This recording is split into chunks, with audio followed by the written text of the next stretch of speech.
sa Agdan pataas. Yan, dito kami dumadaan araw-araw,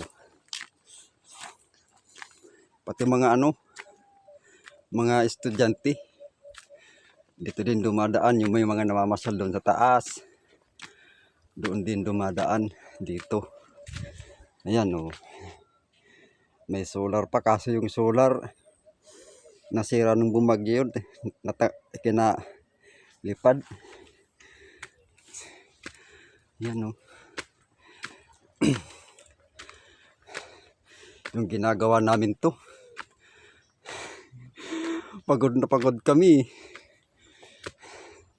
kasi akyatin akyatin yan, galing sa baba yung materialis.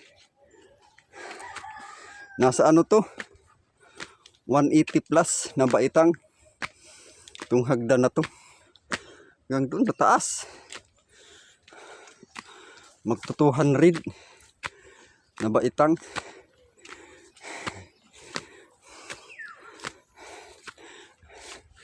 Ayan na siya yun.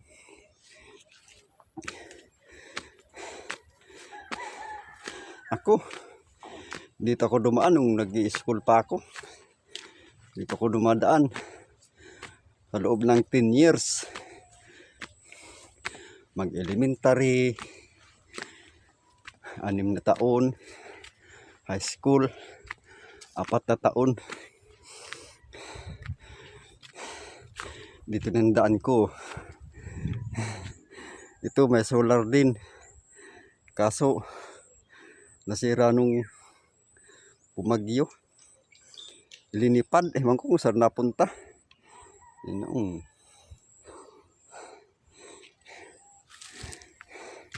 Minsan may mga maakyat din dito, namamasyal, mga taga ibang lugar.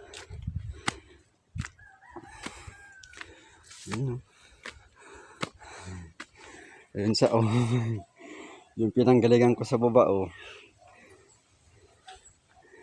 ayan, 180 plus na baitang. Ayan siya ayan.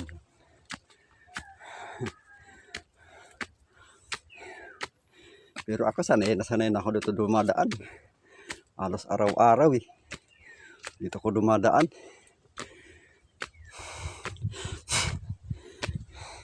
Ginawa lang to kasi yung may mga pumapasok na estudyante, minsan pag maulan madulas, kaya minsan dumarating sa eskwelahan, ang dumi na nung damit saka yung short nadudulas, kaya ginawa ito.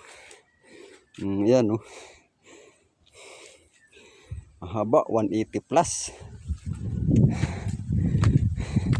Kasi kawawa naman yung estudyante pagka dumating sa eskwelahan, ang dumi-dumi ng mga damit, nadulas pagka maulan. Ayan, may solar. Masarap dito tumumoy paggabi, kasi malakas ang signal dito pagka andito na tuktok. Malakas. Dita nga lang, hindi wifi. Ayan, may solar maganda dito mamasyal. Kung tawagin sa amin Mount Napapayong. Ayan ayan yung view niya nasa taas kami. Pag medyo uulan, wala kang dalang payong, ayan, may waiting shed, may masisilungan kaya hindi ka mababasa.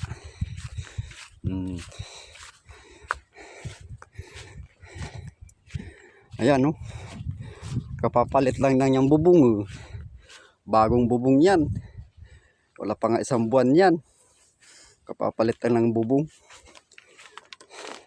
Pwede dito mag-picnic ayan pwede dyan mag-picnic kasama yung mga barkada nyo.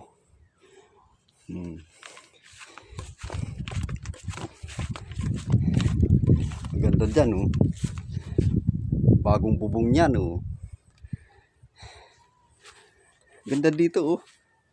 Kitang-kita yung tanawin, oh. Yung kalawakan, oh.